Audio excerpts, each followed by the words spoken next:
I was just checking what time it is as to whether to say good morning or good afternoon, but I'll say good afternoon to you all, and thank you for coming and making the time to join us this afternoon. So my name is Nichola Sanderson. I'm the Deputy Director of Nursing here, and I have some responsibility for infection control and for the organisation and running of the vaccine programme. And today we wanted to just take the time to talk to people specifically and try to answer any questions that we've seen coming through the chat and various other forms in relation to COVID vaccine and the different options that there are for people around the COVID vaccine. We wanted to be able to rectify any questions. We want to be able to help people get a clearer understanding, and really just to encourage people to feel safe, to know that they've got the right information to make the right decisions in terms of what's best for you and your family. One of the things that we are going to do is we're going to talk generally in the round in terms of what we know and the information that we know about the COVID vaccine and the impact of that. We won't be encouraging anybody to talk about personal experience or personal situations, and if there is anybody that wants to talk to us about any of that specifically, then myself and my other colleagues that are on the call today are more than happy to speak to people on an individual basis if you've got some specific concerns that relate to yourself directly, rather than kind of the just general things. One of the things that we'll do is we will ask people also to put some questions in the chat, and we'll try and get to those by the time we finish, as we're drawing the session to a close. So what I'm going to do is ask people to stay on mute. We've got a panel here to answer any of the questions that we've been asked already, and I'll ask that panel to introduce themselves at the point that I introduce them as we go through. So you're just knowing who people are before they speak. I think I've covered. We're going to record the presentation, but we will, because we think it will be helpful for those people that aren't able to get here today, in terms of any information that, making the information that we share today available to everybody. We are giving our advice and information based on our subject matter in terms of what we've read. We've all read things and built our knowledge up, as everybody has, incredibly quickly over a short space of time, because as you'll know, things have started to move it in a way and at a pace that they ever have done before we entered into a pandemic. Okay, so I'll just pause there and then move us on.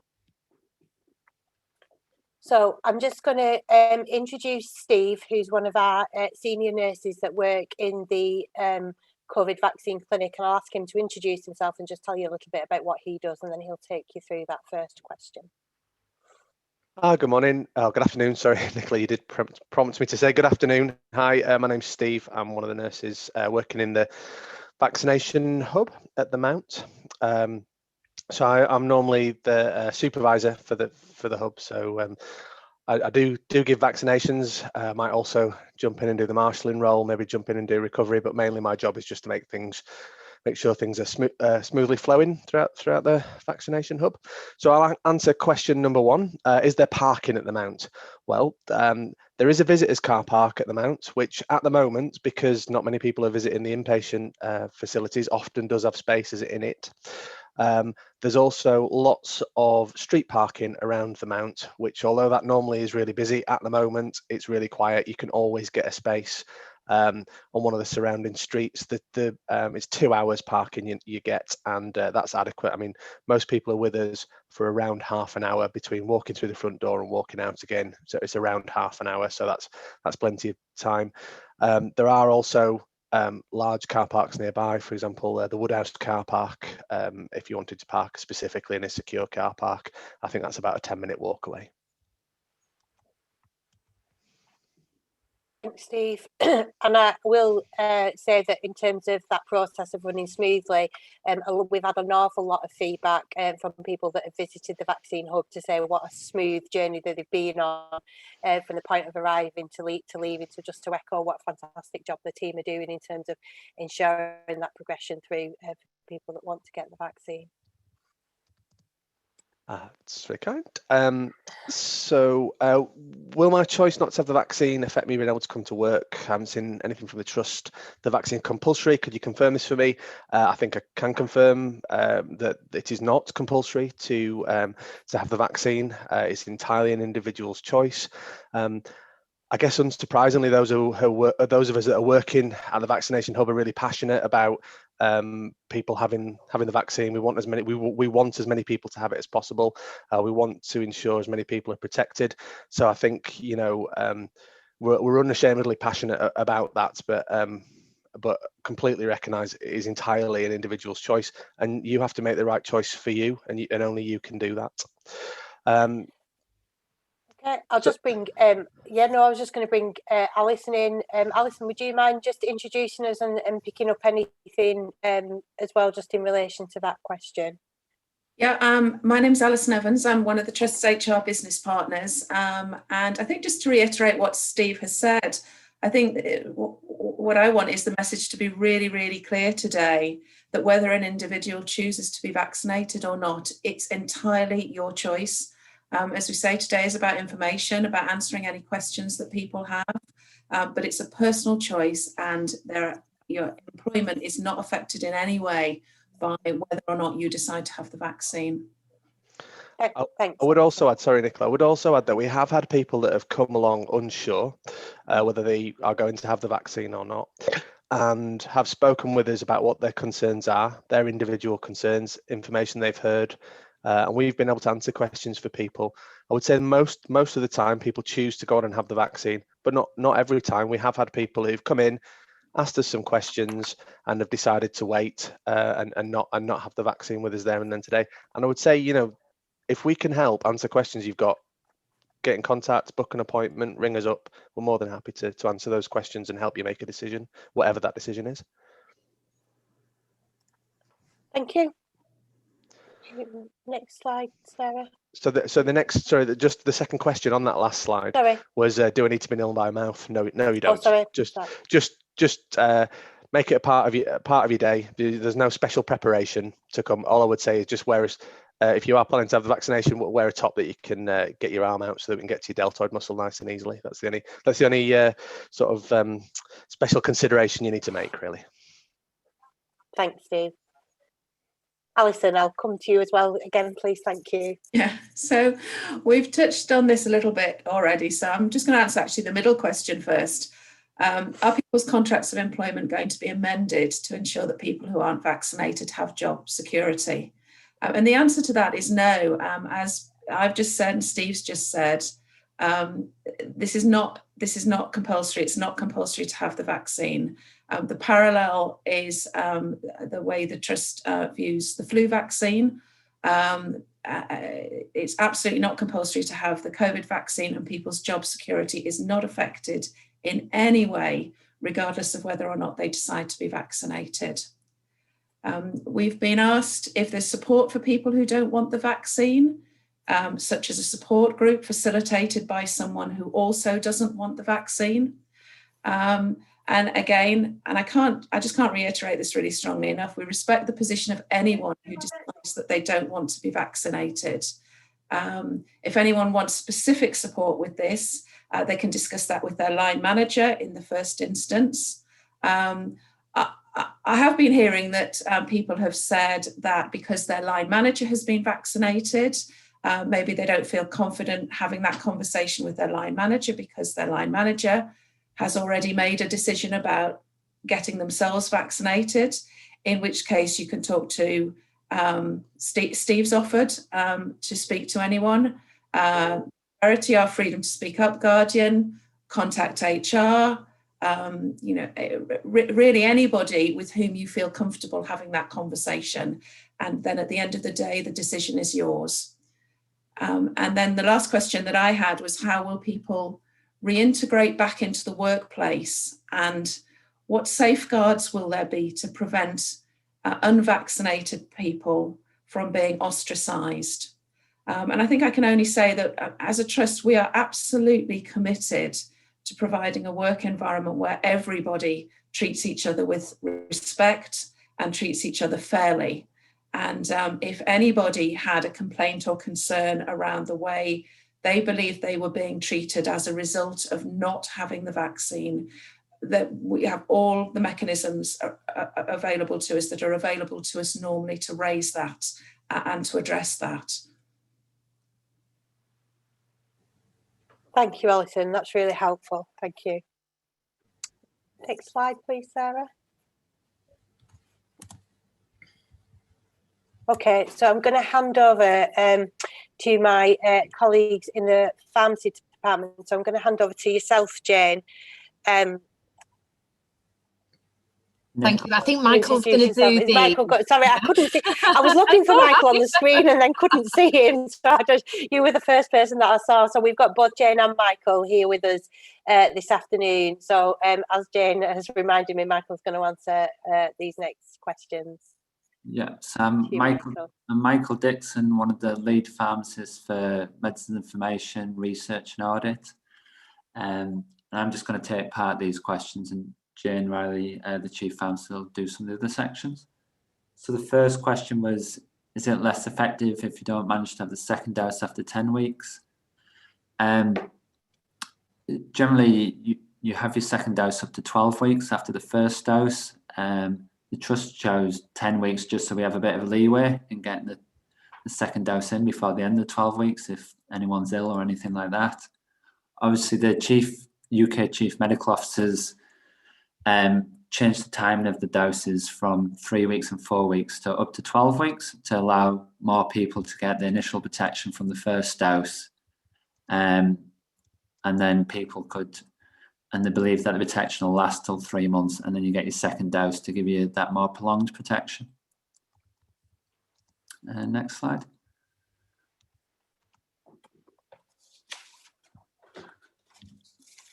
So the next question is, how long does the immunity last? Will we need to get a vaccine every year? I guess the short answer is we don't know exactly how long the immunity will last. The studies are still ongoing. Obviously, the vaccines first started getting studied last March, April. The expectation is the vaccines will work for at least a year, if not longer. And obviously, that's constantly being monitored. At the moment, we know from other studies of people who've had COVID that the immunity lasts at least 6 months from COVID. But we were waiting more data on that one for the vaccines. Next question is, I had COVID last year and recovered well. Should I still get the jab? Yes, it's important that people still get one of the COVID vaccines after they've had COVID. One of the reasons is for that is it sometimes depends on the severity of COVID to what your immune response is like. So if you have mild or asymptomatic COVID, sometimes you get very little immune response produced, whereas if you get severe COVID, you get lots of antibodies. Whereas with the vaccines, you get a familiar immune response every time with them. Will the vaccines work with new strains? Obviously, there's been a lot in the news about variants, like the Kent variant, the South African variant. At the moment, in the UK, the dominant types are the UK versions. There's only a few cases, the South African one. What we know at the moment is the currently available vaccines we use in the UK are very effective against the UK variants, and they're the majority of the variants at the moment. They're still producing data about the South African variant, as you'll have seen in the news. And what we're anticipating that the vaccines available at the moment will hopefully produce protection against the South African variant from producing severe disease. And what studies have shown so far is there is still some protection against the South African variant from the vaccines, which you'll have seen from the Janssen vaccine and the Novavax vaccine that have been in the news recently. Thanks, Michael. Next slide. would it enhance or reduce protection if the second dose was a different vaccine? There's been something in the news recently that the University of Oxford are going to start looking at giving one shot of the AstraZeneca vaccine and one shot of the Pfizer vaccine to see if they produce a better immune response, because they work differently, the two vaccines. One's the AstraZeneca one is it's a vector vaccine, whereas the Pfizer one is an RNA vaccine. They're actually, just to add into this, we already have data in that the Russian Sputnik 5 vaccine is already a mixture of two vaccines. It's like the AstraZeneca one. It's a vector vaccine, but you get one shot containing adenovirus type 5 and one shot of adenovirus type 26, and that produced their data produced about 91.6% efficacy in the Lancet recently. So there already is precedent to using vaccines with different things in them. So, but obviously we're this AstraZeneca Pfizer study. And that's next slide.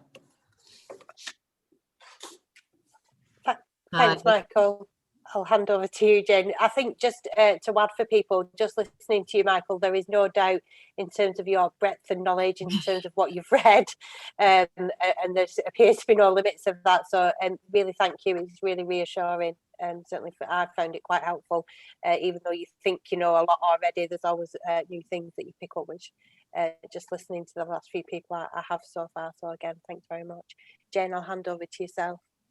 Thank you. Hi, everybody. My name's Jane Riley. I'm Chief Pharmacist here at the Trust, and I've been involved in a lot of the rollout work and the planning for the vaccine programme. And I'd absolutely endorse what Nichola said about Michael. Michael has the immense clinical knowledge, so I've been more involved in the logistics and the legal aspects. But I'm just going to try and respond to some of the questions we've had through with regard to side effects. If you can see on the screen the type of questions we've had at the moment, and if I can try and take them perhaps in an entirety and say that in essence, vaccine side effects are in the main to do with, and this actually is all vaccines, not just COVID, but are to do with two main things generally. The localized reaction, which is the response your body has to having that injection into your muscle. So the side effects there would be things like the pain and swelling at the injection site. And then there's the more systemic response. That's your whole body response, where you may see things like or experience fever, ache, sometimes some nausea or other gastro effects. Both of these are really due to the fact that it's your body responding to the vaccine and doing what we need it to do, which is to produce antibodies to protect against the actual infection. So it provides you with something to defend yourself against the vaccines, against the virus, so that if you were to come in contact with the virus, your body is ready to fight it and it will quash the virus rather than let it become an infection and give you the disease. So that's generally, unfortunately, the side effects are nearly part and parcel of how the vaccine works. The side effects will vary between individuals and actually between the doses. So there's evidence to say that the vaccine we're using, which is the AstraZeneca Oxford vaccine, that actually on your second dose, the side effects are less likely. And if you do get them, they're likely to be less severe. So it is quite hard to predict as an individual how you'll feel. But what we do know is that the vast majority, if not all, should resolve within the first 48 hours and at least within the first week. You can take things like paracetamol to take the edge off them. The other thing we know about whether it's drug or vaccine is the fact that it's sometimes difficult to actually understand the difference between the cause and the effect. So you could have a vaccine and not feel very well, and you may not be sure whether that was the vaccine, something else that happened, something you ate, did you catch a bug? However, it is still really important to report anything that you associate with having the vaccine via the yellow card system. This is a system that we use for all medicines. It's the way that we proactively understand across the country whether people are experiencing side effects, how often they're happening, how serious, so that we can understand as we use any product to make sure that we revisit any existing guidance, any recommendations as far as monitoring, to make sure that we keep an eye on the safety of using the product. So I would encourage you to use that system, and you can actually also look at that data if that's something that you would find interesting. If I could have the next slide, please, which I think relates to asking about reactions and allergy, which is a really important point, and it's something that's coming up quite often. So the question here is really about what would you do if you have a history of getting reactions to other things? In a nutshell, yes, you still can have the vaccine. The MHRA, who's our Medicines Regulatory Authority in the UK, have advised that even those individuals with a history of anaphylaxis, which is a severe reaction to food, a drug, a vaccine, it could be a sting, anything like that, still can safely receive the COVID vaccine as long as you don't actually have an allergy to any of the things in the vaccine or the vaccine itself. So what we'd advise is that if you have a history of allergies or any concerns along those lines, by all means, mention those when you come, if you do decide to have the vaccine, and they will be discussed. It might be that we put enhanced monitoring in place, so we ask you to stay a little longer just to make sure that all's fine before you do head off, but it is not a reason not to have the vaccine. Thank you. So Jen, can I just come in on that last point about people with allergies, if that's right? Just we've given the vaccine to lots and lots of people who've had allergic reactions. Sorry, we've given the vaccine to lots and lots of people who have previously had allergic reactions. We haven't had any allergic reactions from the people we vaccinated at the hub, but obviously we do tell people it is a possibility. It's a possibility with any medicine and with foods. You know, what we have done in practice is if somebody has had a history of anaphylaxis or adverse reactions, that we've kept them for longer, but we have everything that's needed to make sure that in the extremely unlikely event somebody did have a bad reaction, that we can, you know, help them safely navigate that. So we've got adrenaline on hand and grab bags, etc. As I say, we've given it to a number of people who've had a history of bad reactions quite successfully. Also, we are counselling people about a handful of incidents nationally where people have gone on to have delayed reactions, adverse drug reactions. I'm not aware of, Michael or Jane might be able to correct me if I'm wrong, but I'm not aware of any anaphylaxis, delayed anaphylaxis, but we've had delayed adverse drug reactions. So several hours later, somebody developing a rash or complications that they've needed health support for. The cases I'm aware of locally, these are where people have had a history of anaphylaxis to medications. and I think Michael really helpfully there has put a link in the chat for people to follow if you want to see all side effects that have been reported through to the MHRA about COVID vaccines. Thanks for that, Michael. I saw you come off mute. Was there anything, Michael, that you wanted to add, or were you just going to let people know that? No, it's just that, and Steve covered, I think, about the delayed reaction. Thank you. Okay. Next slide then, please. No, is this you again, Jane? Lovely, thank you. Thank you. Okay, so we have had quite a few questions about the vaccine, and as far as fertility and pregnancy, and also breastfeeding as well. So if I just talk you through the background information we have, the vaccines are not live vaccines, and therefore they cannot cause an infection, neither the mother or the baby. So as per the statement on the slide that you can see there from the expert body, the College of Obs and Gynae, there is no biologically plausible mechanism for them to impact on fertility. So the advice is that it shouldn't, and there's nothing to suggest that it does impact on anybody's fertility. With regard to pregnancy, there is no known risk of giving vaccines that are not live during pregnancy or indeed whilst breastfeeding. However, we have to be completely clear with people and say that the fact is, obviously, as we know, these are new products. Therefore, we don't have sufficient evidence to recommend routine use in pregnancy. So the advice generally is that if somebody is actually pregnant, it would be to wait until after the baby is born and then have the vaccine. However, it's really important that everybody's individual situation is considered on that basis, in the fact that it's about understanding and thinking through the risk of being exposed to the virus, whether that can be mitigated, avoided or reduced.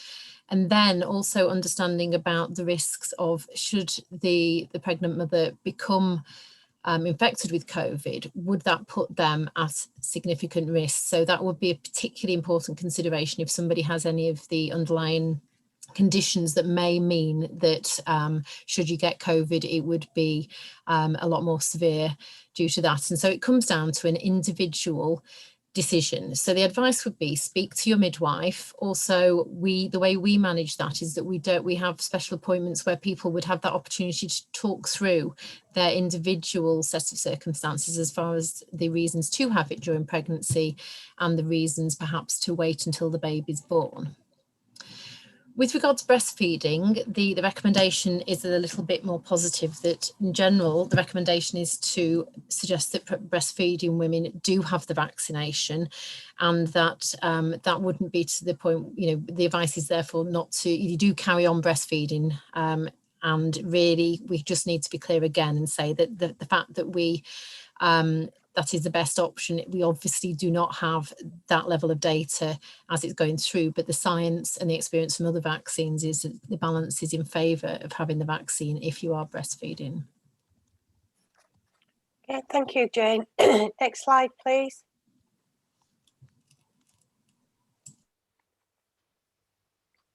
And this is, I'll take this one, Nichola. Thank you, Michael.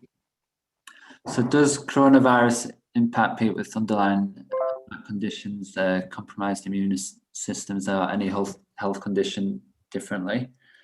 Generally, the info is that most people can have the vaccine. The trials have demonstrated consistently it's safe for people with underlying health conditions, like Jane mentioned. It don't contain live active viruses.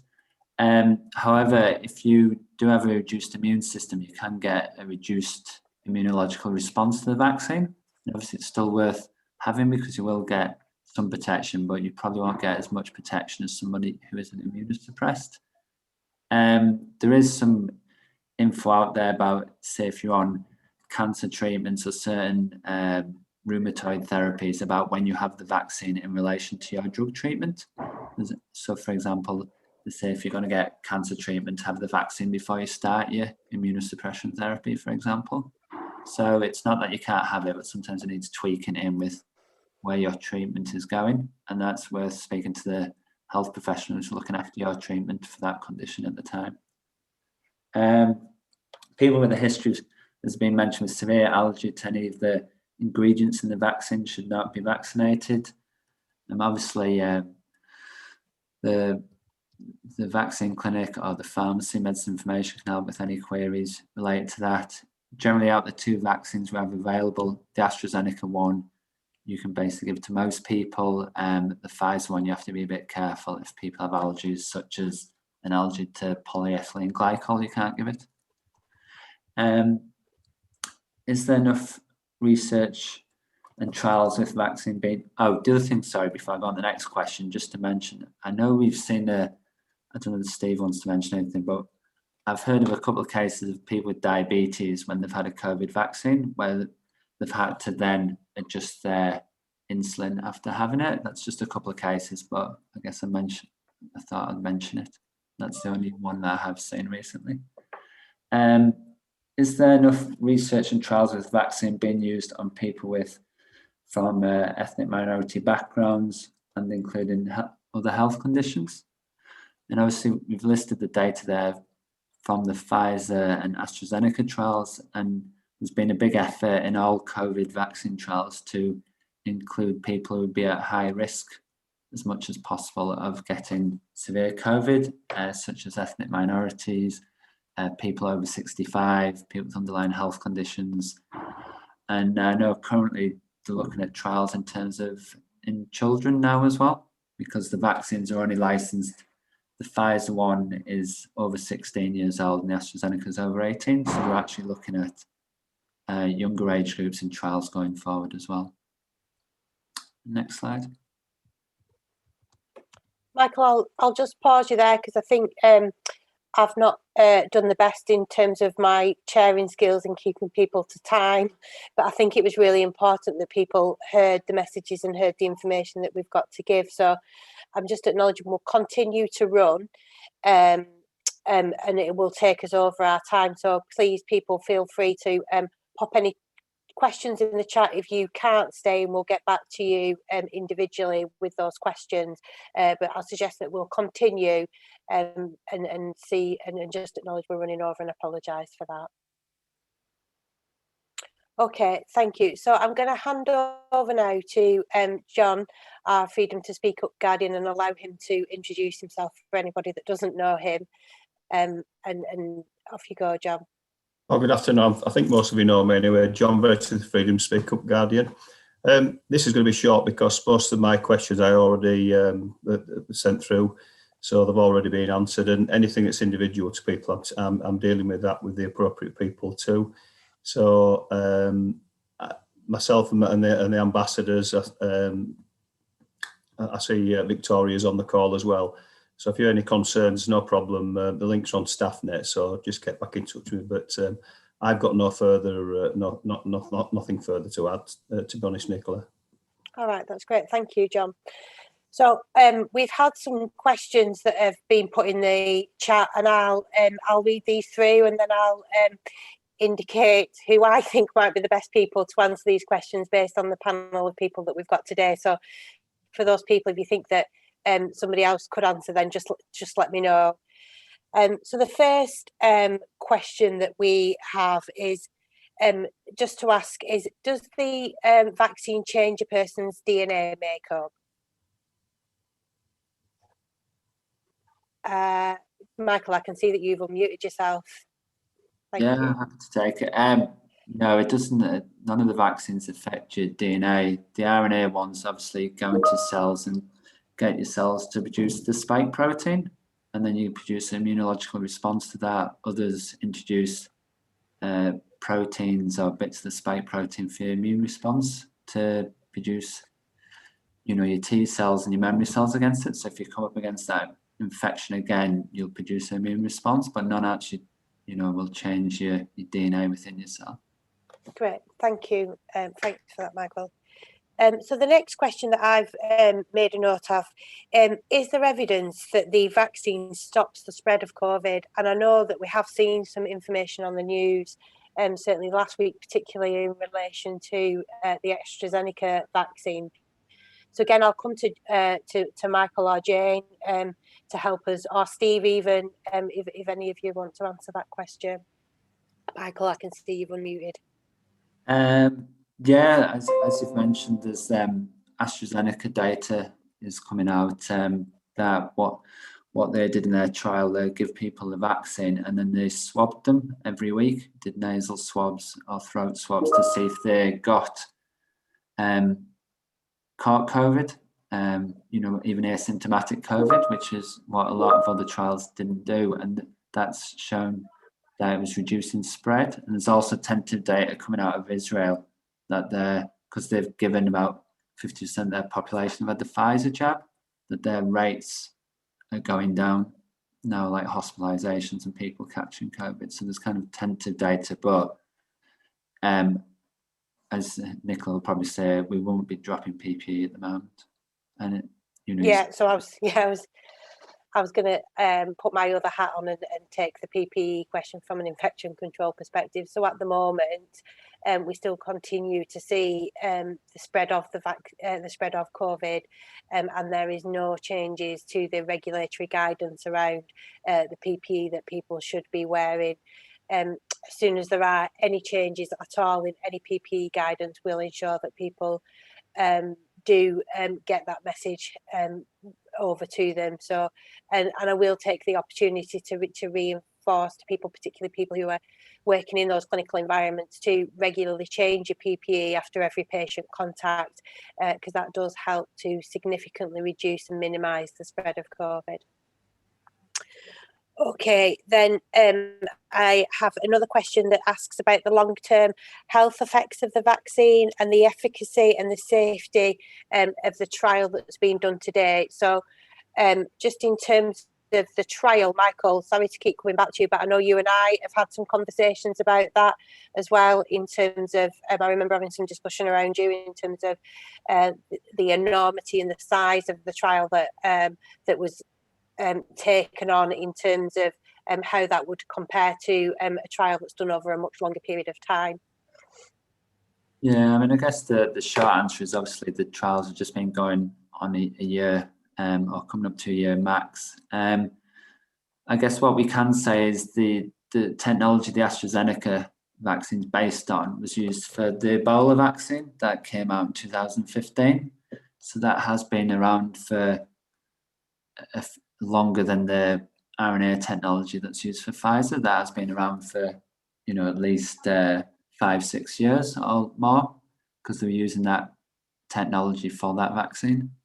And yeah, to mention about the size of trials, I mean, these are, you know, massive trials that have been used for these COVID vaccines.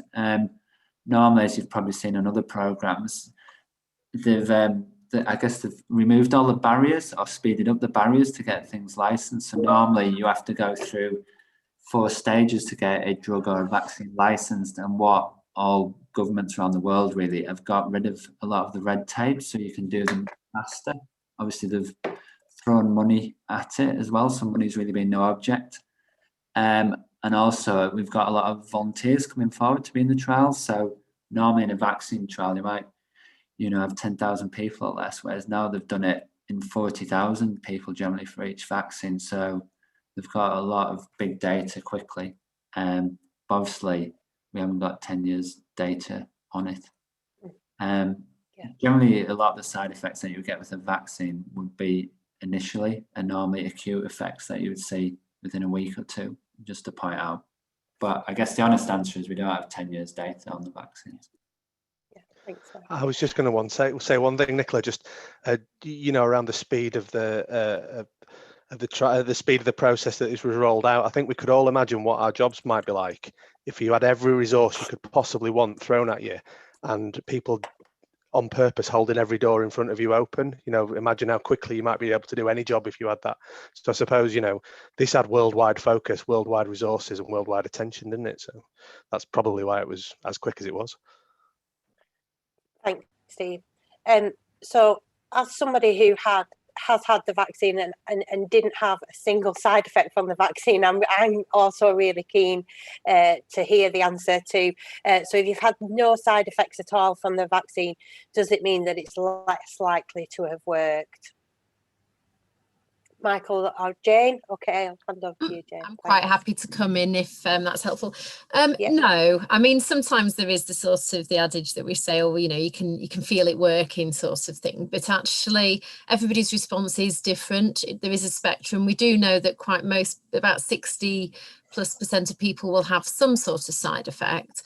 But the absence of a side effect does not mean the absence of it working. There is quite a lot of variation.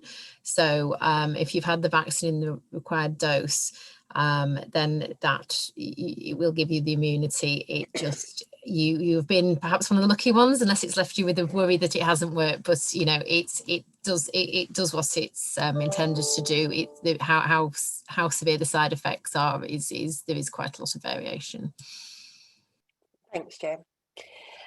So the next question, I'm going to read the question out, but what I'm going to suggest is the answers that we've given so far are answers around information that we know is accurate in terms of what we've read, and I'm not certain that we've done the diligent detail into the next question. So I'm going to read the question out, but what I'm going to do is then I'm going to defer that question, and we'll come back to the person that's asked that question outside of the meeting, but equally we'll share the information on the when we put the information out wider. So the question from one of our colleagues in the chat is that they're concerned about a report that's on the gov.uk website that there's over 21,000 people have had an adverse reaction, and I think that probably some of that detail links to the link that Michael put in the chat earlier on. And I would imagine, and again, this is, you know, one of the reasons that I want us to be really cautious about giving the exact information. I would imagine that it may well equate to any other study that's happened in terms of adverse reactions, and I'm sure it does compare similar. But then there's a more detailed question about the volumes of deaths that are associated. I think because we've not had opportunity probably to read that report in detail, that we'll defer that question and we'll come back to the individual with a more detailed response in terms of our view, and I've given my colleagues an opportunity just to look at that. And I'll move us swiftly on to the I think which is the last question. And the last question as well, I'm going to just take in two parts. So I'm just going to take the first part of that question, because the second question, I think also we need to go back to that individual, because generally it's about their own care and their own decision making, and this is information that I wouldn't want to share about somebody's individualised decision making in a more public forum. So again, I think we heard earlier from Michael, and he did touch on the AstraZeneca vaccine in terms of its efficacy around the South African strain of the virus. I know that he assured us around the UK strains of the virus in terms of the AstraZeneca being effective. But Michael, can we just hear from you again, please, around in particular your reading and knowledge from in relation to the South African variant? I guess, well, one thing in short, we're waiting, and there's been a few different figures published like on the internet in the last couple of days about the AstraZeneca vaccine, how effective it is. I know they said a minimal effect against the South African version, but I know I've seen figures of 10% and 22% quoted. So actually what we need to do is wait for the published paper that comes out in a medical journal to see what the actual figure is, because there's a lot of figures bandied about the internet at the moment. What we do know from other vaccine studies that have been done in South Africa, as I mentioned, there's the Novavax one and the Janssen one, and they did have reduced efficacy. I think generally against the UK variant, they were up like 80%, whereas for the South African one, they were more about 60%. So we would expect probably all the currently available vaccines, whatever you got, to be less effective against the South African variant, is what people are saying, because our current vaccines all work against the spike protein. And so if there's a change in that, then you would expect all vaccines to have reduced efficacy, but it doesn't mean that they won't work. Because what I would say, there's a lot in the media about them vaccines cutting out all symptoms of COVID. But in a way, in my head, what we want a lot of vaccines to do is actually give you no disease or just mild disease and cut out the severe disease and the death. And there's a lot of focus in the media about cutting out all symptoms altogether. But really what we want from vaccine, no vaccine generally is 100% effective. But what you want a vaccine to do is stop people going into hospital or dying or getting complications from the disease. And we're waiting really we need more data on the AstraZeneca and the other ones about hospitalizations and deaths rather than just symptoms, because the South African study was in 30-odd-year-old people who are very healthy. And what we need is data on the people who are in more risk groups, and the Novavax data and the Janssen data, which was big data in South Africa, shows they still had an effect and did really reduce hospitalization. So hopefully we'll get data on the AstraZeneca one around that as well, unless anyone else wants to add anything. No, I think you've covered that really well. Thank you, Michael. So thank you to everybody for joining, and thank you very much to everybody for your input. Particularly thank you everyone from my colleagues in terms of supporting with the questions and answers session. I'm going to draw that this session to a close now, but just to reinforce the message from Steve and also the rest of the colleagues, if people have individual questions that they want to ask, then please don't hesitate, get in touch with us. We'll be really keen to hear from you and really keen to talk things through with you. Okay, thanks all.